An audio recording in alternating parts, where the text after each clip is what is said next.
It's kind of a long one. I don't know where to start.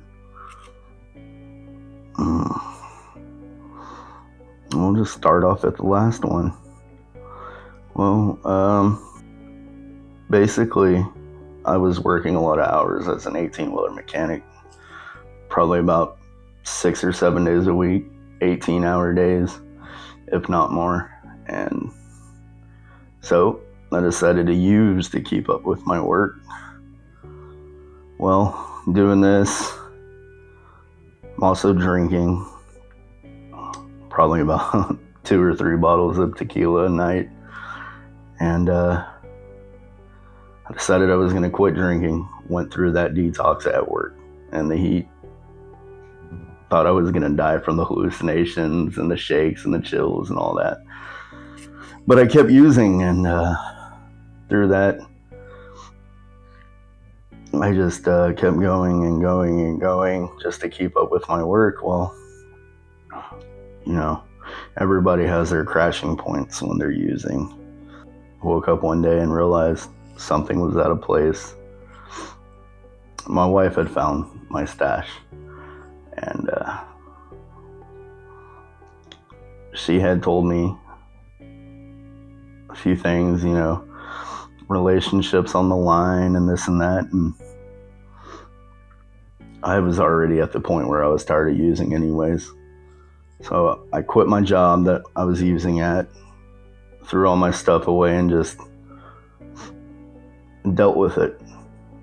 I think I was 3 months sober when I got pulled over with a little bag. Wound up possession charges, going to drug court.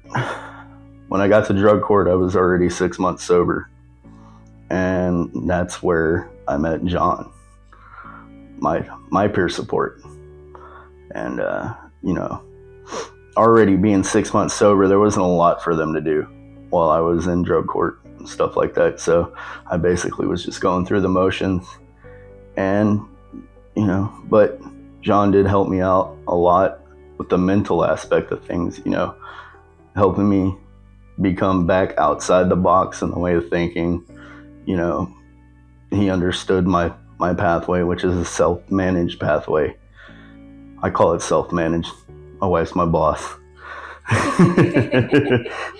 Probation officer / wife. And she helped me out, and he helped me out a lot too, being a person who suffers with MIs along with SUDs, it was challenging. We got through it. Now our relationship's better than ever. Lo and behold, I'm an intern at Thrive. Well, being a person who suffers with autism, I say suffer, it's like a superpower to me. It was a little uncomfortable at first, but then I realized me and him weren't so different after all. And, it was pretty awesome.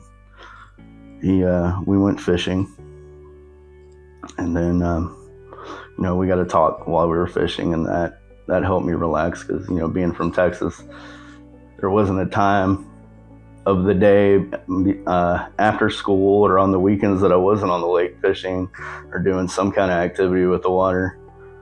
And so that really helped me out. That, he's just told me about things that we could work on together and stuff like that. And it helped me out a lot knowing that somebody that wasn't so different from me was there in my corner that, understood the aspects of MIs too. So it was really awesome.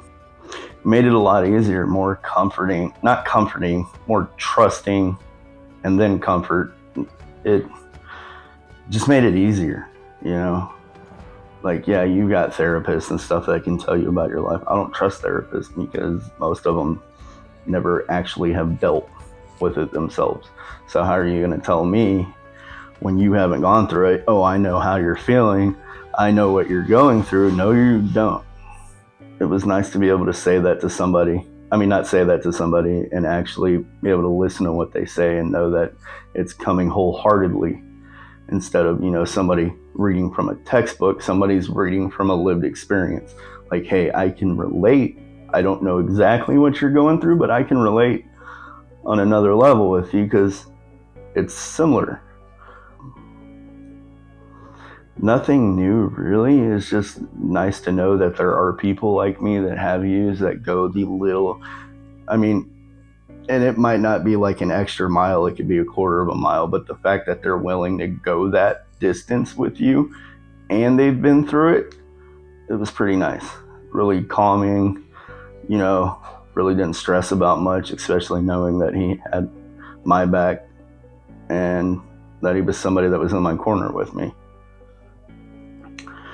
Well, I was talking to my peer support, John, and he was telling me, I owned my own business before this, but it wasn't going so great because, my wife working too, and we have one car, so I wasn't always able to get to my mechanic work. Her needing the car, having to take her clients elsewhere too. He's like, hey, what about becoming peer support like me? We've gone out on the lake with more than one of us, a couple of other guys that were peers. And I was able to help one of them out because of my MI tied to SUDs and stuff like that. And he was going through a similar experience, and I helped him out. And then he started doing great. And John was like, dude, you've got it. You've got the skills and stuff. And you have a pathway that's not the same as everybody. So you have something to bring to the table. He's like, the self-managed pathway isn't for everybody, and it's working for you. And, who knows how many people you can help to bring that to light. Because, being in drug court, all they preach is non-clinical, which is 12 steps is the only way. If you don't do 12 steps, you're not going to be sober.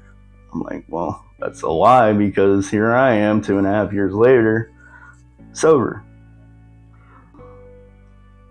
Showing me it's okay. It's okay to be me, because I have lived experience and suffer with MIs and SUDs, that it's okay, that there are places out there that I can go to help others. I have people like me, and I work with people like me. So that's what they've opened up. It's a whole new world out there, people helping people. Everybody thinks therapy and all these, it works for some people. But for people like me that are like, what do you know about it? You've never been homeless. You've never done drugs on the corner.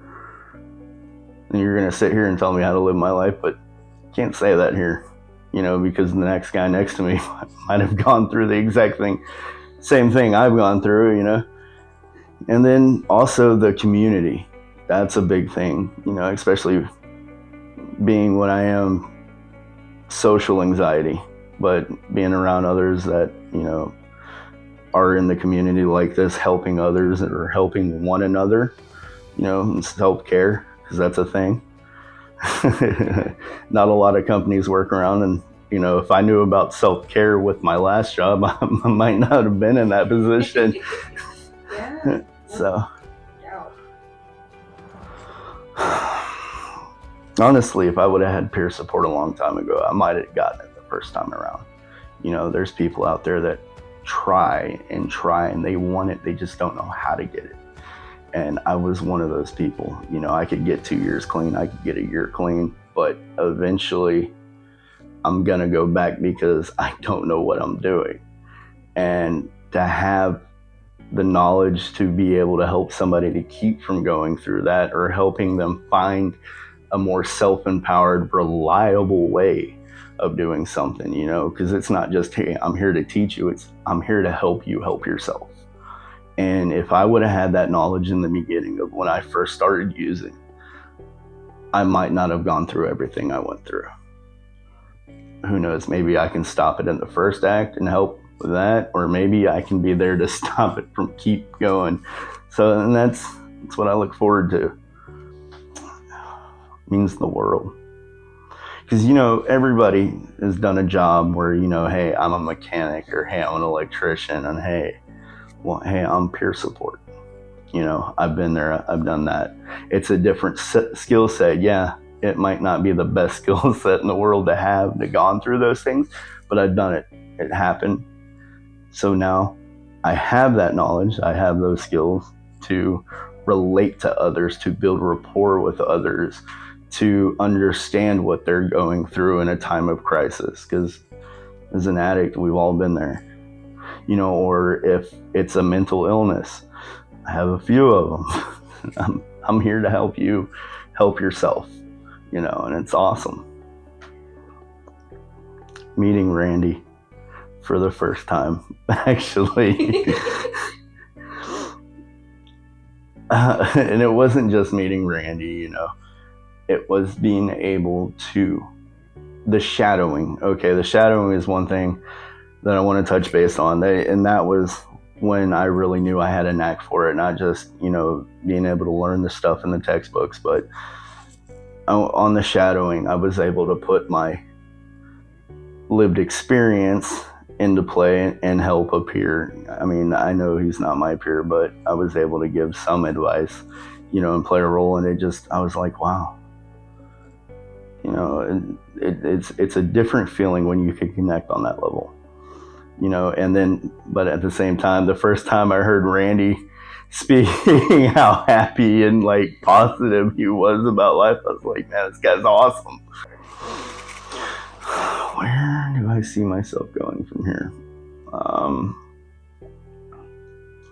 Well, the peer support thing is great, and I do love it, but there is one thing I do want to do too, is I love science, and I love the fact of, I don't love it, but it's a reality. So I love exploring the options, MIs tied to SUDs and stuff like that, because I have been talking to a couple of people that are in peer support as a peer, and, listening to stories and other people talk, how, I can see the signs and symptoms that certain MIs tie to certain SUDs, especially when you're dual diagnosed.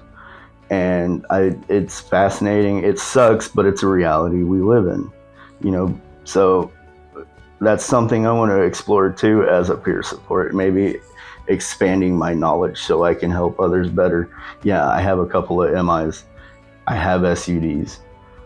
So what can we do to stop that cycle?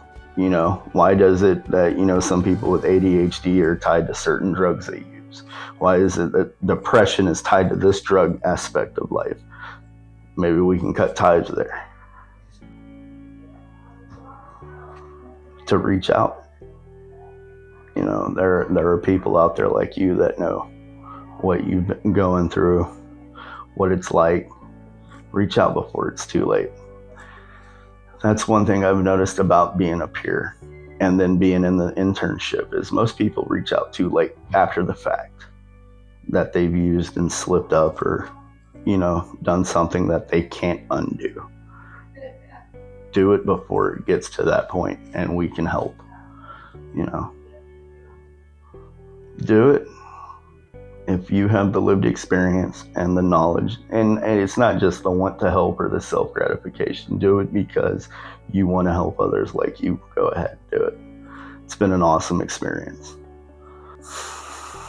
The landscape, I would just say, by offering different programs, and that's the one thing about Thrive, is not just peer support for drug use. They're peer support for MIs and stuff like that, and all the different aspects, being in the hospital to being on a phone line just to talk to somebody or listen to somebody who needs it.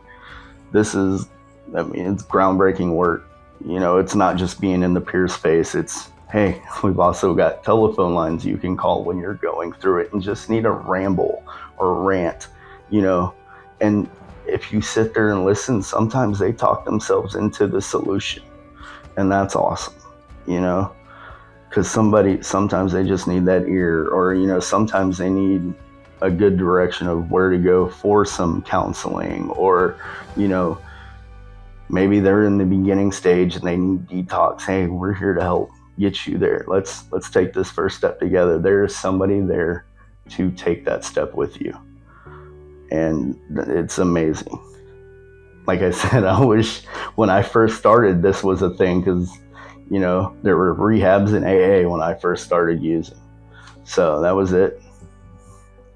And then not to mention, them realizing they have the tools themselves to do it. It's been there all along. It's like So peer true. support is that light in the dark that people needed to find that way. The internship is an awesome way to do it. You get to learn how to share your story. You get to learn how to build your resume. Thrive. And they don't push that Thrive's the only place that you can apply, which is awesome. So you don't ever have to feel pressured. Oh, I want the job at Thrive. There's no openings. Oh my God, I'm not going to be able to be up here. So, no, that's not it.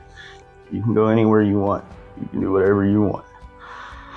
Not to mention, it's not just the 40-hour certification. You got the mental health, CCAR, the 11 hours of eBased Academy, all that, and they walk you through it so you don't have to feel overwhelmed by everything.